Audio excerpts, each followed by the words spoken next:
request them. Oh, I was gonna say, Lord, I don't want that many. She gave me one. She gave you enough for all 4 years. Yeah, she said, don't ask me again. Sure. She gave me this many the last time. Oh. Oh, you went through them already? Yeah. Interesting. I am judging you, but it's all out of love. It's all out of love. I said my judgment is out of love. Oh, judging me for giving this many? How many you have got? Yeah, I give them out to everybody. That's great. they're like hotcakes. Huh? First day of school. Hey, y'all. I'm Jose Rodriguez. All right, Ms. Davis, let me know that she may be a little behind, so we can get started without her. First day of school in Cedar Springs, so we understand. I was like, I thought today was Wednesday. Like literally Wednesday, and then I started booking things, and somehow my calendar jumped to 2025, Oh, and I didn't know it. So all of my appointments that I was booking today was for 2025, that's and I'm like, how, why, when, who? Ugh. okay. You two feeling ready? Yeah. Shall we begin? All right, I'll call this meeting of the Finance Committee to order. Welcome, everyone. Our first order of business is our training item, which is the School Aid Fund, which was approved back end of June. And so we have an update on all things School Aid Fund and the approved budget. Let's see, now that I'm out of practice for using this, if I can get back in practice here. All right. All right. Did you escape on your? Oh, there there we we go. go. I'm just Good. going the wrong direction. That's my problem. So as Ms. Shadkey said, we're going to go back into School Aid Fund. We've done a couple presentations when the governor's proposal came out. We compared the 3 different proposals. This is still just a pretty high-level presentation. A lot of the details are still yet to be determined. There may be some statewide allocations, so to determine how much GRPS will get out of that will be determined in the upcoming weeks.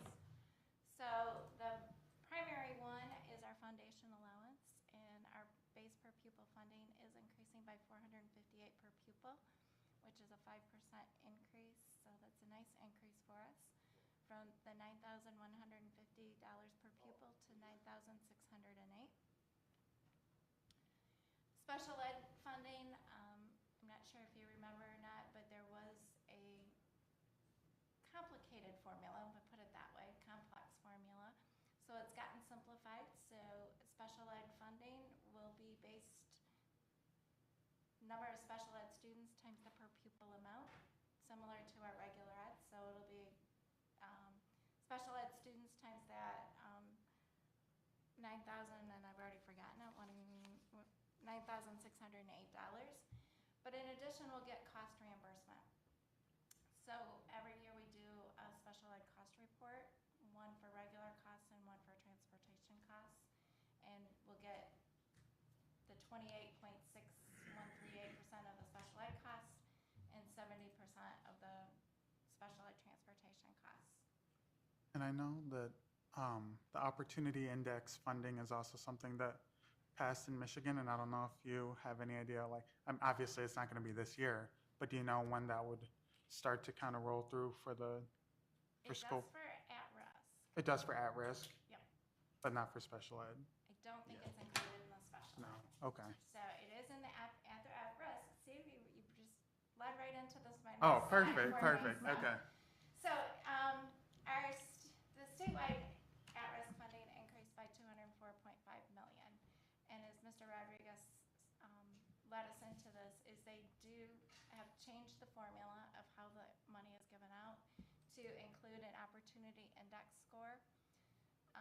The target range for this next year is the 11.5% that it has been, up to 15.3%. I don't know where ours will fall, but I think we'll be a lot closer to the 15.3% rather than the 11.5%. So that's another one where MDE is still working out exact formulas and what this will look like, but definitely another nice increase for at-risk and moving closer to the school education finance report that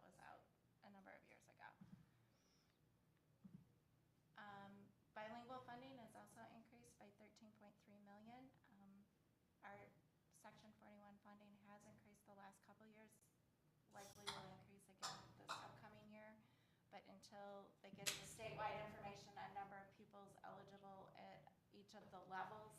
I won't know what GRPS's allocation is actually increasing by, so. Likely will be an Amendment 1 adjustment for us. I have a question, if you can go Okay. back to that one. Yep. Do you know what is our potentially we receive for the bilingual, increase in bilingual services, what we will receive? I don't at this point. This year, I believe we were at about 1.5 or 1.6 million.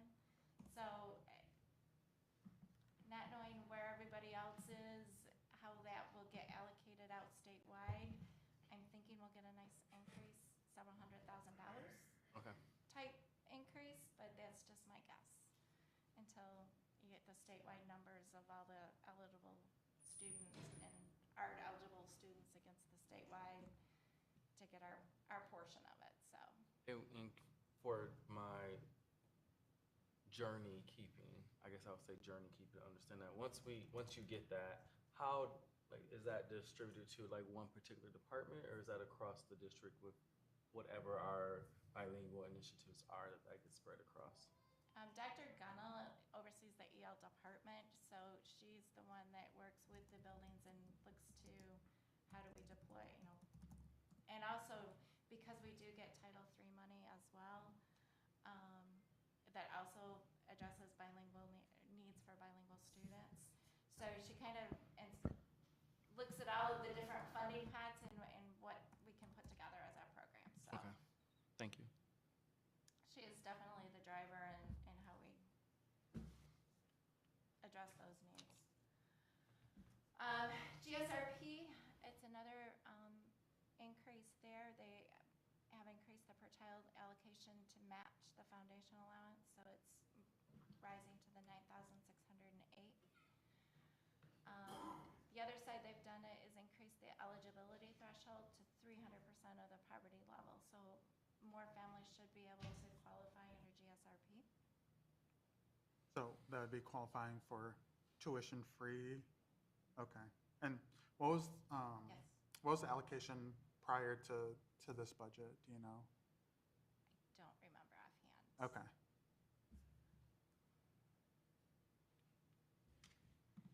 Mental health grant. This is one, if you remember last year, we had a mental health grant and we had a school safety grant. And we've got about $1.6 million for each. This year, they've taken away the Section 97 grant in itself, but they've like doubled the increase that's in mental health and added school safety as an eligible or an allowable expense. So but they still just call it a mental health grant. So I think they're acknowledging that a lot of part of school safety is related to mental health and wanted to focus the dollars there.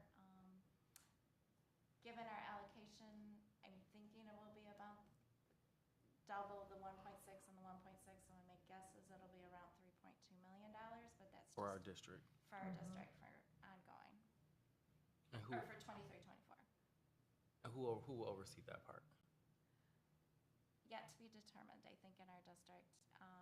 With it, school safety, when it was that, Mr. Johnson was overseeing it. With it combining to mental health, I think we'll probably be bringing Dr. Lovelady Mitchell and Mr. Atkins and a couple of his directors that oversee more of those mental health type areas as well. Okay. And there is a requirement that I think at least 50% has to be related to mental health, so we couldn't just take it all and buy more metal detectors or more safety type things. I think there is a requirement that 50% has to be related to mental health, so we'll need to be looking at positive ways we can do that. MIBSERS, this is one where we get several different categoricals. Last year for 22-23, the state had used and put in a one-time $1 billion categorical to reduce the unfunded liability in plan. They did not continue that for 23-24. But one thing they did increase is to determine what that liability is for retirement. They have a series of actuarial assumptions. Years ago, the payroll growth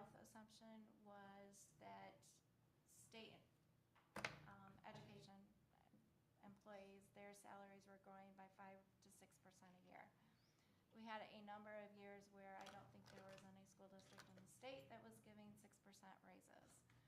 So they were wanting to bring their payroll assumptions back into what would be more realistic and more conservative. So when I've got this accelerated reduction in the payroll growth down to 0.75, realizing that as they change that assumption, it's going to raise the liability.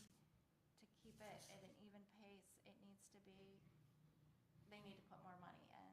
So, but a 0.75% payroll growth assumption is a lot more conservative, hopefully making our retirement plan a lot more stable.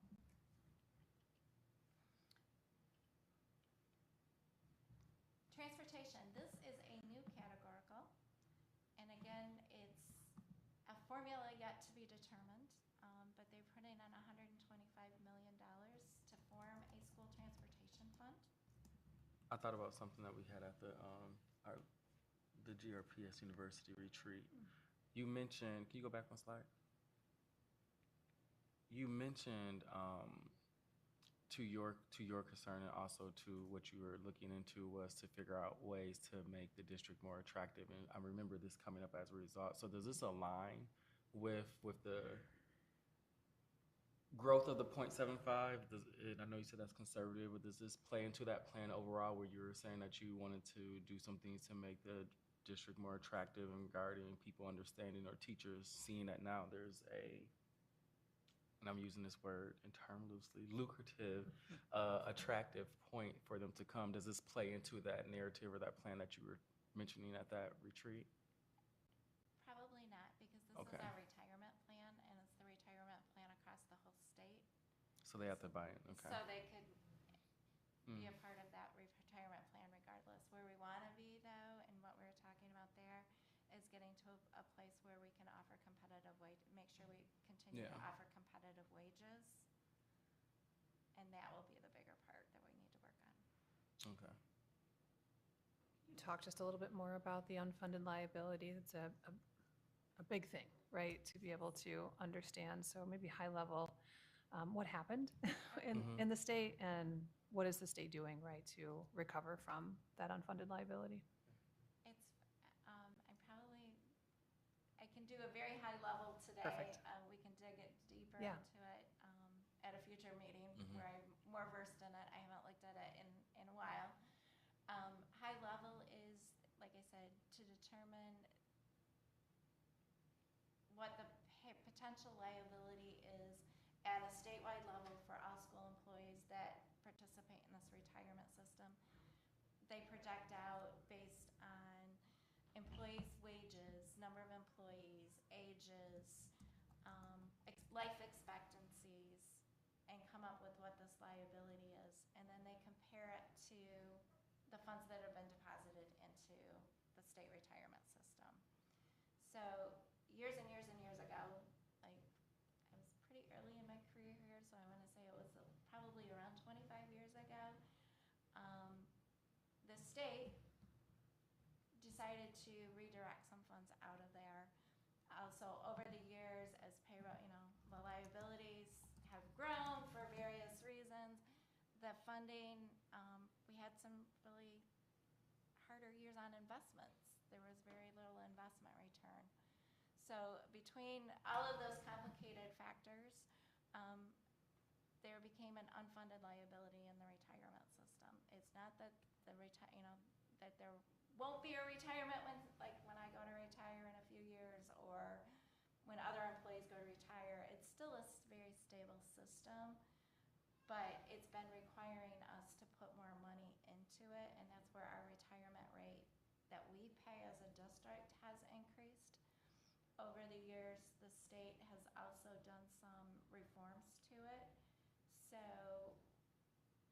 there are different retirement plans within the retirement system. So a new employee now to the retirement system goes into either a hybrid plan where it's part defined contribution and part defined benefit, or a defined contribution only. It helps cost containment as far as that goes, rather than the old defined benefit plan. And I'm probably getting a little deep into retirement right now, but defined benefit would be at the end of your service and you go to retire, you get a retirement benefit based on years of service and your final average compensation. If you're in a defined contribution plan, your retirement is based on the contributions that have been put into your account. So depending on how much you put into a defined contribution, and it can be employee funded and employer funded. We do make contributions to those defined contribution accounts for employees, but there's typically a difference in the cost. So there's a lot of things that go into retirement and what that cost is, but statewide, it is a very large number of an unfunded liability right now. They've got it tracked out to, I want to say it's about 2035, where that unfunded liability should be paid off at the statewide level, and our retirement rate should drastically drop back down to a much easier to fund level. But it's still a good 10 to 15 years out on what that is for the unfunded liability. Kind of to preview, when you get our annual financial statements on the district-wide statements, that's where you'll see this very large number. It's our portion of that statewide liability. Thank you, Jeff, for asking that. Yeah. Okay. Now going to the transportation. So they did establish this transportation fund with $125 million. It's going to be allocated based on a formula including riders per square mile. What I've heard is they're dividing all the school districts into quartiles, and percentages will be based on what quartile you're placed in. So I haven't seen a good idea of what ours is going to be on what that one looks like. So hopefully they'll start to get it worked out, and our first state aid payment for this year will come in at the end of October. They don't always hit that first state aid payment with all the new categoricals, but we might start to get a look at in October what some of these new allocations will look like. And is that transportation 125 million? That's different than the fund that Dean Transportation mentioned, where they can apply for funds for electric buses, correct? Correct. October, but it gets adjusted usually in December after they get some more information out of the retirement system. So on these new categoricals, depending on what information they're waiting on to do the allocations, we may or may not get them in October, but usually in October they'll give us an idea of, we're waiting on X, you should see it in November, or you'll see it in December. But prior to the actual payment received, the state, this is kind of like shocking to me, and I'm hoping you're not going to say what I think you're going to say. The state is not giving us any form of indicators of what the potential payout will be prior to receiving the payment, with the payment having a notice attached to it.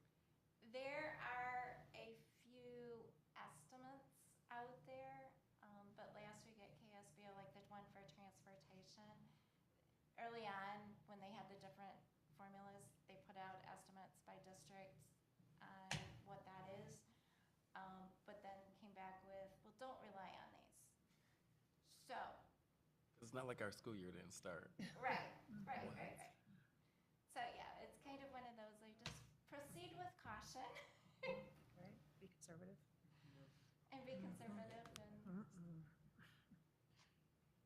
Thank you. My frustration right now is not to do with you. It's nothing to do with you. It's just like you can't properly plan like that. It's impacting kids. It does. And it's also one of those where sometimes we'll be maybe a little slower to implement just because we don't want to put something out there and not actually end up having the funding. So. Correct. Okay. Okay. All right. you Well, so yeah, much. thank you very much for the presentation. Overall, this is very good news. It's very Yes, serious. It's probably absolutely. the best Mhm. school aid bill that I've seen. Yep. So, Yep. Agreed. In Wonderful. 25 plus years? yes. And I What's that? really like those funds that they've established. I think that will help give us a little cushion as we go forward.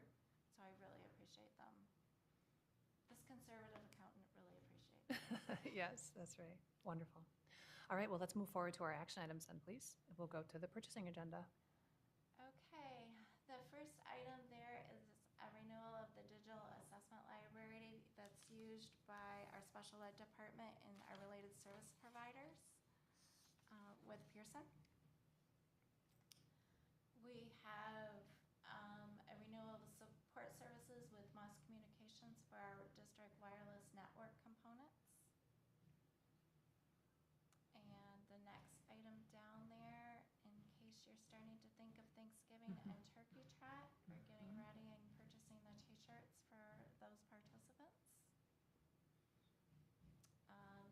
Under stock inventory, we have the purchase of trash can liners throughout the district for the 23-24 school year from Action Chemical Company. And then we've got additional staff devices. With our Promise Neighborhood grant, we've been adding a number of staff, and we need to purchase computers. The Promise Neighborhood grant will fund those computers as well. And the next item down, which isn't totally showing, but I have asked Principal McGee to join us from Innovation Central to give us a little bit more description of what this program is. I could ask him to come forward and join me.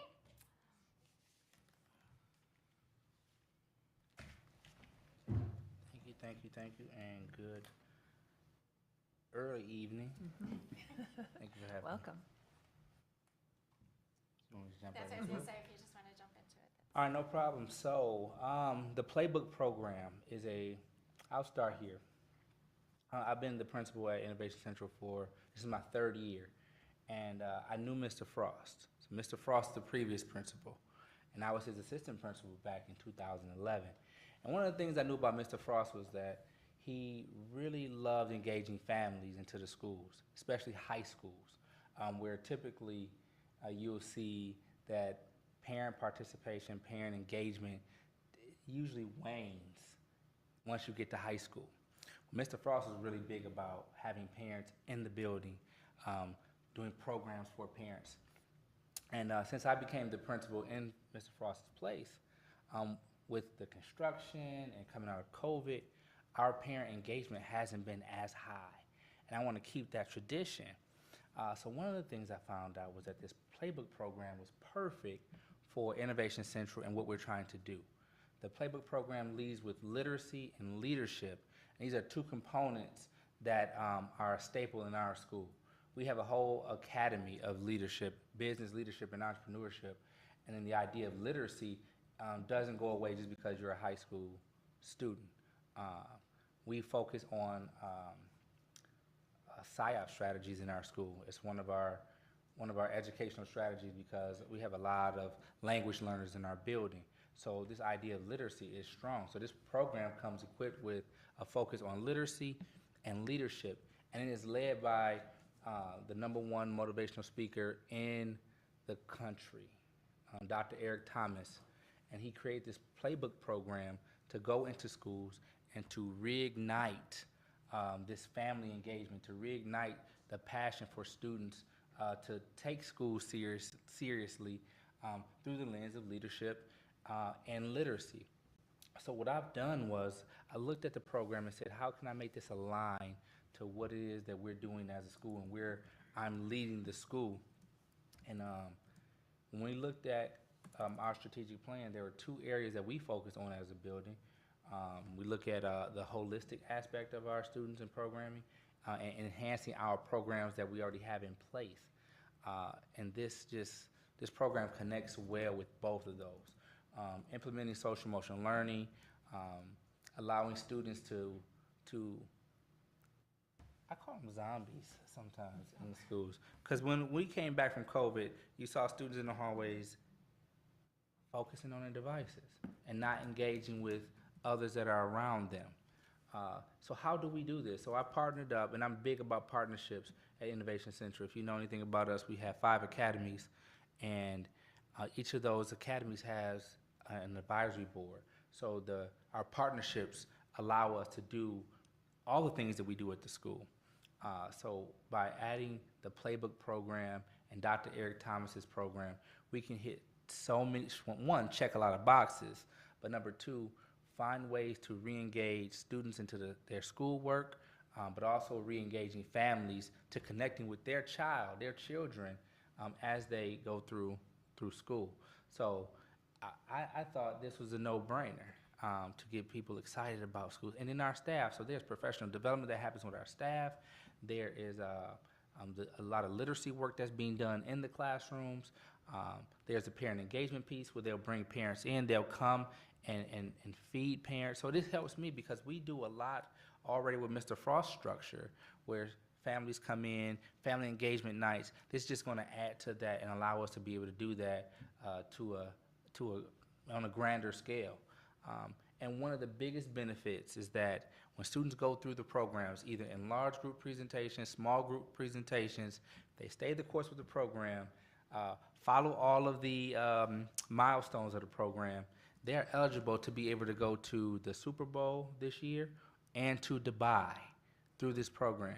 So what a way to get students revved back up to be able to do the work and then be able to celebrate at the same time, getting out of, one, their neighborhood, getting out of the city, getting out of the state, the country, to be able to look at their work and say, job well done. So that's the premise of our program. And I think that this will really take us to that next level as we're 3 years out of COVID. But if you've been in the schools lately, you can still see that the effects are still there, still a haze of COVID that's in the schools. So this allows us to be able to take that step forward to re-engage students, families, and communities back into the schools. We're 1 year, or not even a year out of COVID, technically. Since they declared it ended this year. Yeah, absolutely. I do have a couple questions, that's okay. Yeah. One is, I guess I got a little confused on, is this a software program that's added on to individual tablets? How is it that the Playbook program interacts with the parents? Because you said it has a component of working with the parents and the students. Is that during the school year, during their school time? Is it? I guess I don't understand that relationship of the program with the students and the component of the parents being added to it. Yep. So right now it's an in-person program. They come into the schools. They'll come to, so first, like with the staff, they'll come to the staff meetings. Meaning the people, when you say they, you mean Yes. the program, they have ambassadors that come in to Right, schools Dr. to Eric help? Thomas and his team. There are 4 individuals that kind of lead.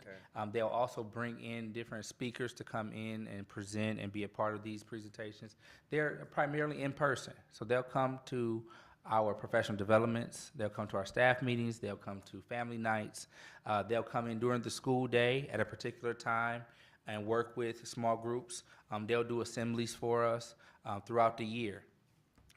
They have these different playbooks that parents receive, students receive, staff receive, and it just allows them, it's a planner that allows them to say, this is what we're focused on, this is what you committed to, and they're in the process of making this a digital tool as well. So right now, we have the playbook for parents, staff, students, moving towards digital, but it's a primarily in-person program for the entire school year. What is their point of engagement? Like, are they coming in once a month for the school year, twice a month? Like, what is the duration of them being involved? And then if it is a planner of some type, using your language, how does that aid with the current curriculum that's already being offered at Innovation Central? Yep, so it's really based on what we establish. Right now, it's at least once a month they'll come in and do these large assemblies, small meetings. And right now, we have not purchased from any other vendor a type of a guide that helps students get through school. We haven't. We've been offered different platforms, but we have not chosen one. I think this is an area where we can, place some interest here so we can say, hey, now we have something that can go along with your Chromebook, your textbooks. Now we have a playbook or a planner that's going to allow you to stay focused during your school year. Yeah, absolutely. I have a few more up there. That one, is that the parent guy? Yes. I had a question on the $86,000 I see coming from the Spectrum grant. And so that just covers 1 year of this program for Innovation Central? Correct. Okay. And so is the Spectrum grant a grant that you can apply for year after year? Okay. Because the one thing that I worry about is introducing any program that doesn't have sustainability, Correct. built into it, because students are so excited and get so reliant on some of these things, Absolutely. and then, some disappear, right? And so then we lose that progress made. But so it's good to hear that the Spectrum grant is something that you can continue to apply for. So I love that. I think it sounds great. The 86,000, you said that covers the staff coming in to do the work with others, with your staff, and with students and with families. So all that is kind of wrapped in this 86,000 package. Yes. Okay. Everything. And their travel expenses, I'm assuming, to come. Mm-hmm. Okay. Like, No, that's you I got to want an consider amendment that. coming up later. Like, oh, now we need to pay for their flights. I Oh. appreciate that, Mr. Egan. That's fair. That's fair. That's fair. What are some of the internal school supports that you have to support this work, as far as staff goes? Like, what are some key support staff members you see working with Dr. Eric Thomas to support this program? One of the things that I'm so grateful of having at Innovation Central, I have a dedicated college advisor, college and career advisors, in addition to my counselors. So those two individuals will help lead this project as well. We have our TRIO team that comes in, our GRCC team that comes in. They're excited about it. And then primarily through Spectrum, the mentors, well, not Spectrum, Corewell Health. Through Corewell Health. We have to update our information. Yeah, no, I'm working on it myself. Through Corewell Health, we have several mentors that consistently work with the school that are excited, and their staff and their team and their advisory council that are all in and supporting the activities that take place in school and outside of school. Did you happen, and I think this is just my last question, to be frank with you, it might be layered. I think it develops as I ask. Okay. Best practice, right? So, like, have you surveyed or reach out to other schools that implement this to even, there's always the good, right? But, like, to figure out where has the pitfalls or where have the things that have not gone well for it. Have you come across that data or those mentionings of, the good and the bad of this individual program being implemented at any other school like your size? Yes. So, and that's a phenomenal question. So, yes, it has happened. You see all the good of, we're taking kids to Dubai. We've done this. We've seen discipline drop 79%. Those things are in place. One of the things that came up, and this was through the Spectrum Committee. So this has been an ongoing process all summer. The team at, oh my goodness, Corewell Health. The Corewell Health team sat down with the entire team, and it was kind of a grilling session, if you will. But one of the things that came up was, how do you monitor your data that's specific enough that shows that literacy is being increased? Leadership, how do you measure that? And is it a specific grade level that benefits more from the program being in the school? How are you targeting the students that you primarily work with? And so those were areas that were sort of blind spots, and said, hey, this is what we need to focus on moving forward. And I said that I'd be willing to have our school look at that data, calculate that data, and then use that data to move forward. So that was a blind spot. What specific areas, grade level, was it demographic? What was it? What's the area that we saw the increase with this program? So those are ways that I can address that. So then Corewell did sit with this team to approve this grant, is that right? Oh, yes, yes. Okay, all right, that's helpful to know. So Yeah, they're I wouldn't move recommending- forward without the Yeah, Corewell yeah, being yeah, on board. right. Okay, very good. So they're recommending on behalf, like there's invisibly standing behind you in support of this. Is that what you're? Yes, Corwell was saying we're ready to roll if you Okay, are. yeah, that's important, that's great. So I'm not trying to say this in a bad way, but we're almost like guinea pigs of like, okay, we're gonna be really strategic about the data collection when we implement this program at Innovation Central. Okay. Well, no, so Lansing Public Schools has had this program. Yeah. There were several schools in Lansing that Have they just not collected the data as thoroughly as we when asked? Correct. It wasn't as specific as what specific. Cora was asking. Oh, I thought it okay. was a phenomenal data point that we need to look at. Yeah. And do you have any specific target goals that you want to reach with your scholars with this program being implemented, or is it still kind of like, you know, once we get it right purchased, right now we're going to implement these, you know, specific target goals for our students as far as literacy? Yeah. So as a school, we're focusing on student engagement, and so it's difficult to measure student engagement. If you walk into a classroom, oftentimes as an evaluator, you know, you can walk into a classroom and say, "Oh, this student's not engaged because they're not writing, they're just standing there." But are they? Are they really engaged? How do you know? So it's hard to measure engagement. But we found a way to we've adopted an engagement rubric. And this year, we're going to use this rubric in the classroom to say, hey, let's look at student engagement, because that was one of our biggest problems in the school. They're not engaged. They don't care to be there. There's no excitement about being in school. Even when you have robots from STEM, or building the house in design and construction, or in business and leadership, you have the school store. It just wasn't there. And so how do we measure engagement? So that's one piece. What does that look like, engagement? And how do you measure that? So that for me, this will allow us to look at that from a different perspective outside of the classroom. When we talk about getting parents back into the building, yes, construction has been our biggest barrier.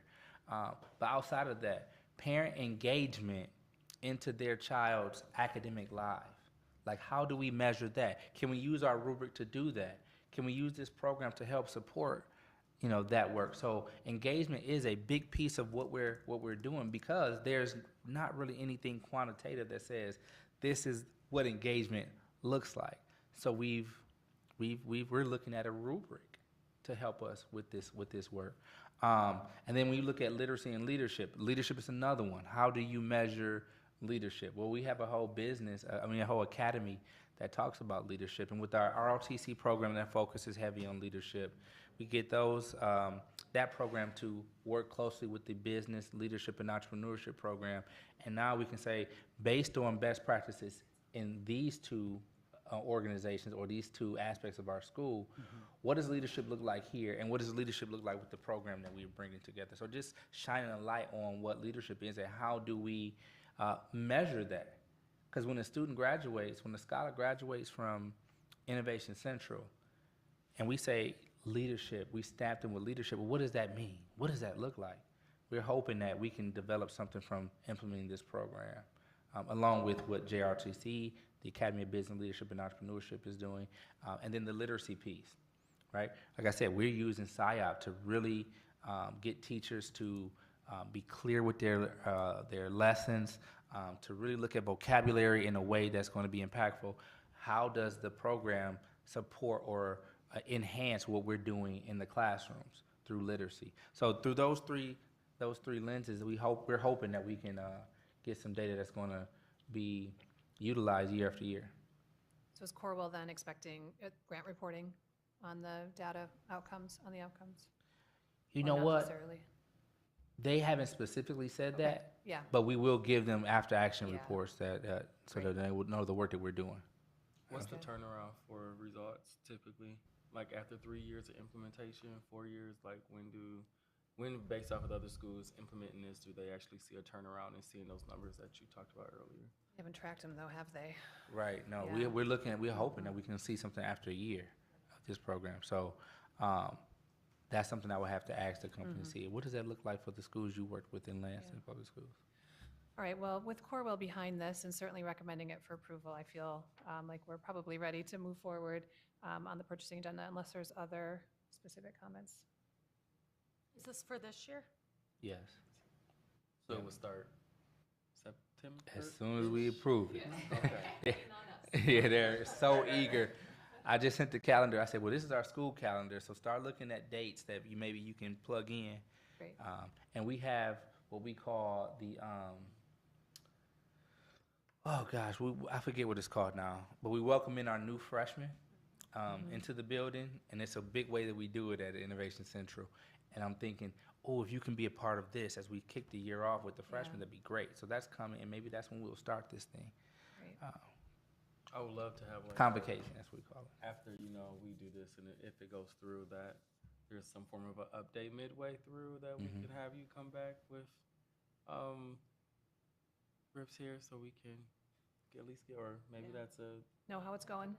just a Yeah, or number. academic, yeah, probably fits better at academic achievement. Academic, or Yeah. maybe Yeah. the superintendent's Yeah, report too yeah, as well, absolutely. that we could- Yeah. I'm willing, absolutely. Thank you Great. for going through this grill session with us. Yeah. No, I'm KSSN coordinator. I know, student engagement, parent engagement is a huge thing. So I'm, absolutely in support of this type of program. And, if this does pass today, I wish you luck with that program. Thank you. Yeah. Definitely Thank want you. you to be successful in that. Mm-hmm. We're just Yeah. stewards of the money, making sure it's financially For sound. sure, That's right, that's for right. sure. That's right. So I look forward to it, thank you. Yeah, absolutely. Okay, continuing on. So on the next page here, we have the purchase of the sound production equipment for the Ottawa Hills High School for the Music Academy that's getting kicked off. Or not just kicked off. Advanced this year, I guess maybe. Yeah, yeah. Mm-hmm.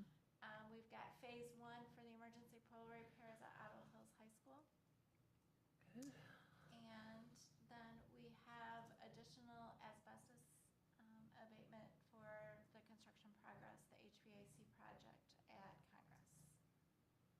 So when this for I recall is this a new estimate? I recall there being some previous, and I want to say it was like $149,000, roughly. I'm Approximately. approximately around that, for this sound recording. And I thought, and I was looking back at some things, but I had a new work computer, so it's been very interesting getting into the system. But I thought this was already something like the 149 or 142 something thousand this was brought up regarding sound equipment for Ottawa before that we approved. So is this an additional, or is this a new estimate? It could have also been curriculum, music. I mean, always- there's many layers to. Is that the, That was, what I'm going to is, I think it was the consultant. Yeah. Yeah. That's what I That we have working to help us Develop the program. curriculum and develop what the program will look like. Mhm. I think this is the actual purchase of the equipment, and we did go out for bids a couple times. Twice. And this was we finally got. A third try, we finally got a bidder, so. Okay. And then with the pool, and again, I remember us approving some financial things going towards the pool. So this is is this an additional on top of this again? We've Because had this some is, Consultants, and maybe Alex. that wasn't a consultant. consultant Well, though. I was gonna say, I know we've had some design services about, Right. is that design services? Am I? Engineering. Yes, good evening, everyone. I love your shirt, by the way. I love it, rocking it. Yes. We did engage a design firm to help us actually do the documentation. That's what I believe you approved before. And it was under $50,000 though. If I recall, it was actually under $30,000. No, I remember a larger amount. 500,000? It was around. That was the budget that we had asked for before we even had any work done. Correct. And that's the budget that that was a proposal budget that you sent for, that we actually approved on for an estimate, right? So I guess I'm wondering, how does that fit into this, if that was already pre-approved? This will be part of that $500,000. That's within that amount at this time. Now we're actually naming a vendor. Correct. Before, we where's did the not have budget? vendors. Because we still have to approve the vendor, the actual invoice if it's over 28,000, whatever it is, yeah. Mhm. procedural. I understand. Yeah. I think it's how it's being worded though, because if we already went through that, like, right? And I think if there's some way to, so it doesn't look like this is an additional addition. funding, this is something that we've already done. So it's really, I'm saying this to help you all. Like, it doesn't serve you well if the perception is like, oh, we've already approved this and now here's an additional what's on top of that versus saying that we've already approved this overall lapse of money and then now this is coming out of that. Those are two different takeaways versus Understood. what that's what made me question this. Understood. And this is for phase one. We ended up breaking the project into 2 phases. This would allow us to actually have the pool up and running by January like we promised. Phase 2 will be far more extensive, and we'll come back and talk to you about that one as we develop that. So out of I'm re-asking again. So out of the 500,000 that we approved, this is coming out of That that amount. approval that we've already done. Correct. Okay. Does the consultant come out of that as well? Correct. Okay. Okay. I just wanted that to be stamped on record. Yep. Very good. Other questions about these 3 general building and site project approvals? Okay, that brings us to the end of our purchasing agenda. So if there's no more comments or questions, may I please have a motion to approve? So moved? Support. All in favor, say aye. Aye. All opposed, same sign. Motion carries. On to our donations. Okay. Did you want this back? Oh. I was going to say, our first donation is from Frederick Meyer Gardens. They have donated some office-type equipment or furniture, the cubicles, file cabinets, and storage towers and chairs.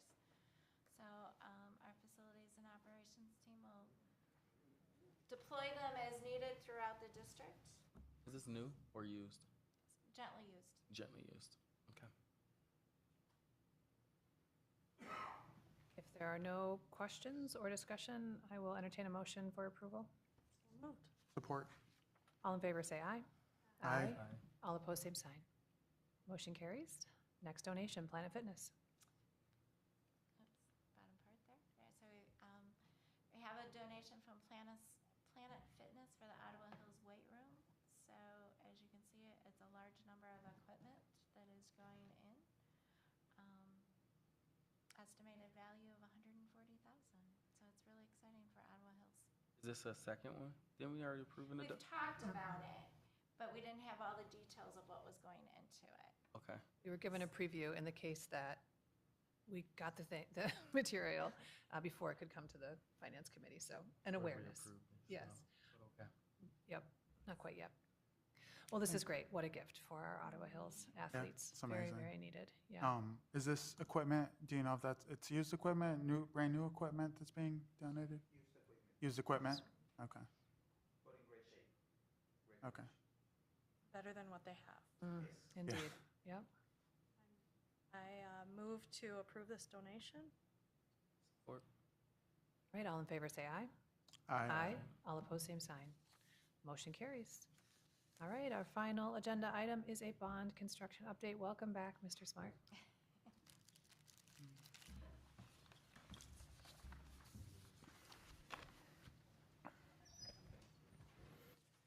Okay, we'll start with Central High School. Great. We have moved, I'm pleased to say that we have moved to the very last phase of the project. We are working on the east side of the 3rd floor and the 4th floor. We are also working on the wall, the auditorium north wall. The demolition has been completed. I don't know if you guys get a chance to stop by and take a look. You see the skeleton of the structure exposed. A couple hours ago, I gave a quick presentation to the Executive Cabinet, but since then, I have some new information, so this is going to be a little bit different than what I gave the Executive Cabinet in regards to the wall. I had mentioned that we were waiting for the steel to be delivered, and we didn't know the date. The steel will be delivered this week, so that's great news. The pre-manufacturer, the the wall panels. I had mentioned that it was going to be delivered next week, but I got an update. It's actually going to be on September 18th, which actually makes more sense because it still has to go up first before the panels are put in place. Third floor, fourth floor, and the wall, the remaining work that we have to do will be completed by the end of the year, December. It will be ready for occupancy in January. That includes the finished work that we have to do inside the auditorium as well, because we're only talking about the outside, but there's inside work to be done as well. Any questions regarding Central? Okay. We'll move to GR Montessori across the parking lot. It's been an exciting couple of weeks. We welcome more students there today. I didn't even know what day it was. I was going to say yesterday. Today, our team worked really, really hard to get the building ready for our students. The work that is continuing there is in the library and the gymnasium, and some finishes in the school, basically painting.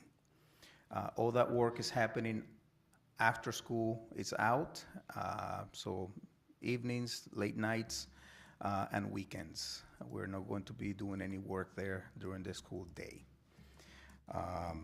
We are anticipating the work there should be completed by the end of September. And then we will be doing systems check-ins and punch list items after that.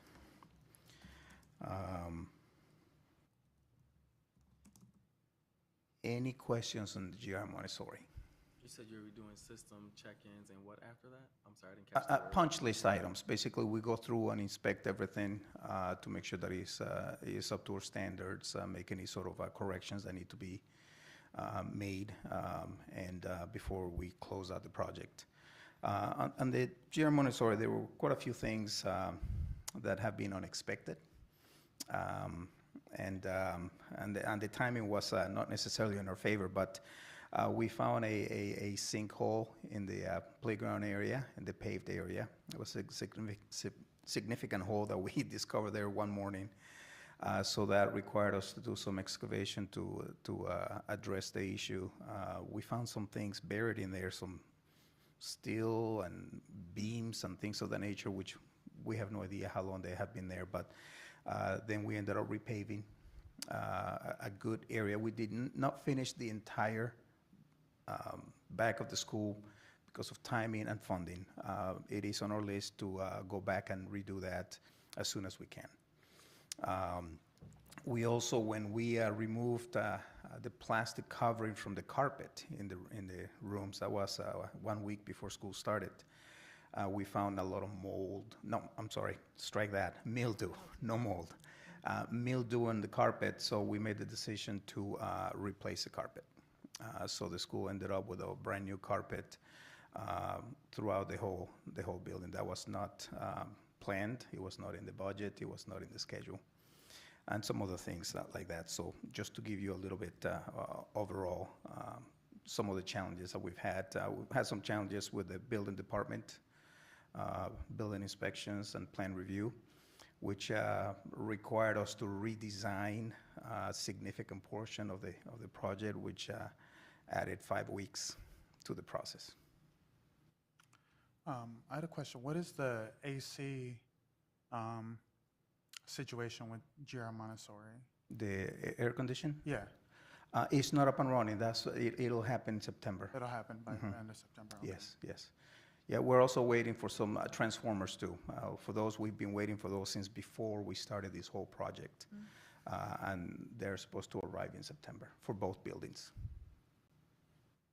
Okay.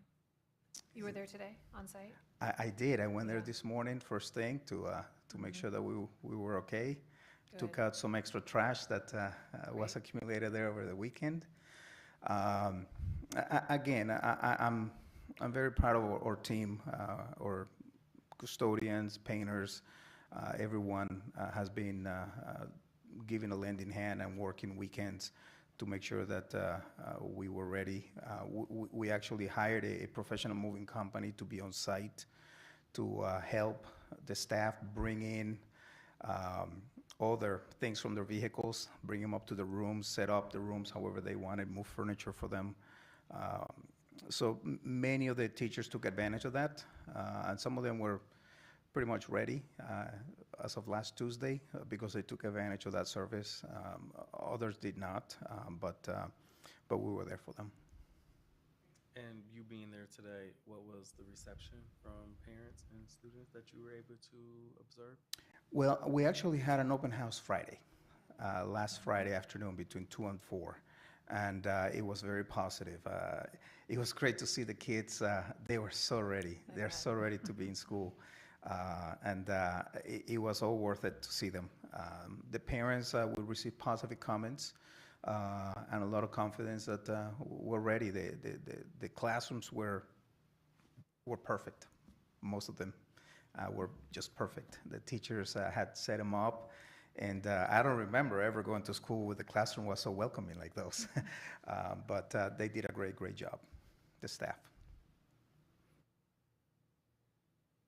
All right, anything else?